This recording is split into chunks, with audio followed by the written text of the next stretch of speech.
Alam mo ba, ang Northdale State Naik ay sobrang lapit lang sa highway.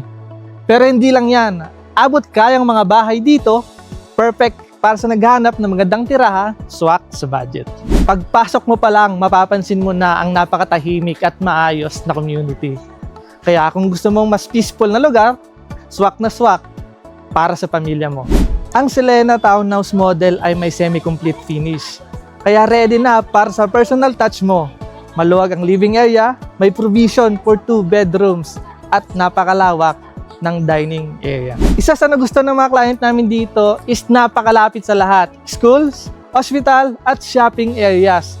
Kung nagko-commute ka, ang dali rin ang access sa public transport. Convenience talaga, hindi mo dapat palampasin.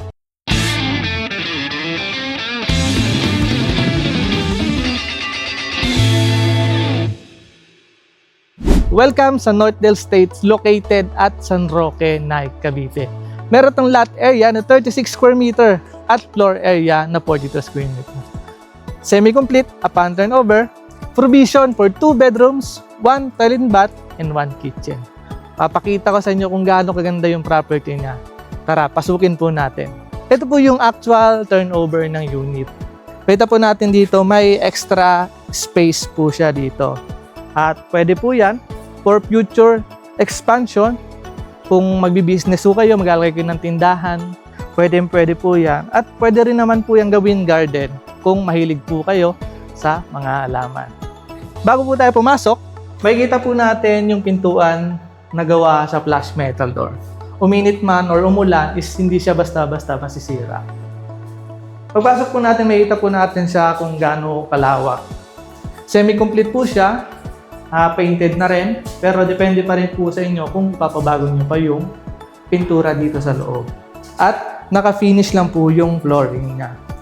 Ito po natin dito sa loob, at dito po, yung hagdan niya is gawa sa kahoy at concrete cement. Dito po tayo sa CR. Ito po yan. Ito po yung turnover ng CR niya, naka-finish lang din po, pero complete accessories po yan. At dito naman po yung kitchen niya. Yung countertop, naka-finish lang din. At yung sink niya, stainless steel. At dito po sa likod, isa to sa kagandahan ng property na to kasi may bakod na po siya sa likod. I-extend na lang po ito for future expansion, bubong dito sa likod. Napakalawak po nito. Ang iba po kasi is ginagaway, dinalabas po yung kitchen dito at yung laundry area. So po, makikita po natin ang mga bintana dito sa harap is naka-sliding window at sa likod naman is naka-jalousie. Akit po tayo sa taas. Selena model po is provision for 2 bedrooms. Ito po, naka-finish lang din yung flooring niya. Same sa baba, naka-pintura na rin po yung mga wall natin. At sa ceiling naman po is kayo na yung magpapagawa at sa partition. Yung mga electrical fixtures po natin dito is kompleto na rin. Ilalagay po yan bago i-turn over yung bahay. Dito po sa harap, naka-sliding window rin. At sa likod din is naka-jalousie. Meron po tayong model house na magbibigyan tayo ng idea kung gaano kaganda yung bahay pag naayos na. Tara, punta natin. Nandito po tayo ngayon sa model unit ni Selena Model. Makikita po natin dito yung bahay kung gaano na siya kaganda pag meron ng gamit at pag naayos na yung loob, pag na-renovate na po siya. Dito sa labas, naka-semento na po siya. Dito po nakalocate yung ating septic tank. At pasok po tayo. Yan. Dito po natin makikita kung gaano siya ka-spacious.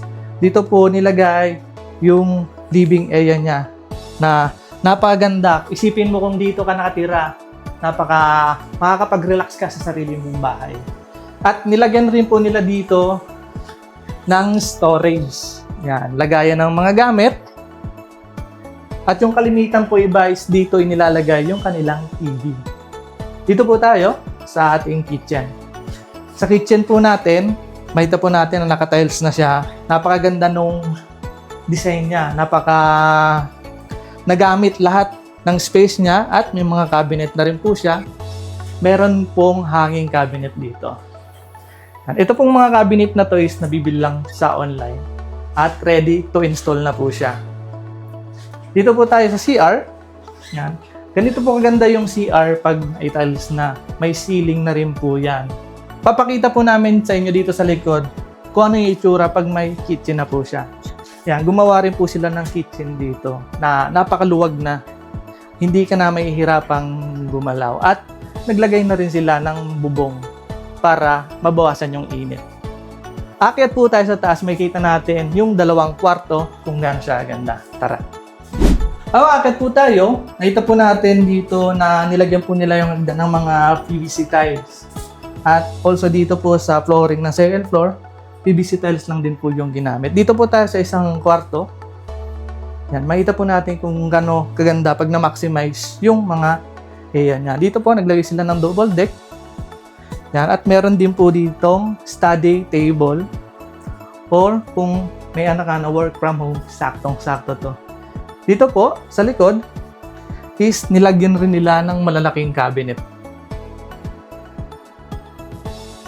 Yan, na gamit nila yung lahat ng egap. Dito po tayo ngayon sa master bedroom. Dito po, pagpasok sa master bedroom, makita natin yung malalaking cabinet. Laminated cabinet po yan. Yan. At meron din po sila lamesa na nilagay dito. Ito naman po yung space natin dito, lagayan ng master bedroom. Ayan po. At napaganda, napakasimple ng design niya. At dito po is dilagyan na rin nila ng aircon dito para relax yung oras natin pag nagpapahinga. Yan. Makita rin po natin dito yung mga sliding window natin. Kaya po, kung interested ka, malaman kung magkano ang monthly amortization ni Northdale Estates, tara, pag-usapan natin.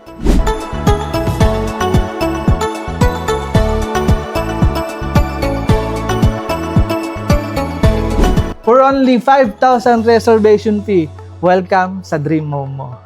Sa ibang detalye, pindutin mo lang ang pinakaunang link sa aking description at may dadere ka na sa aking messenger account.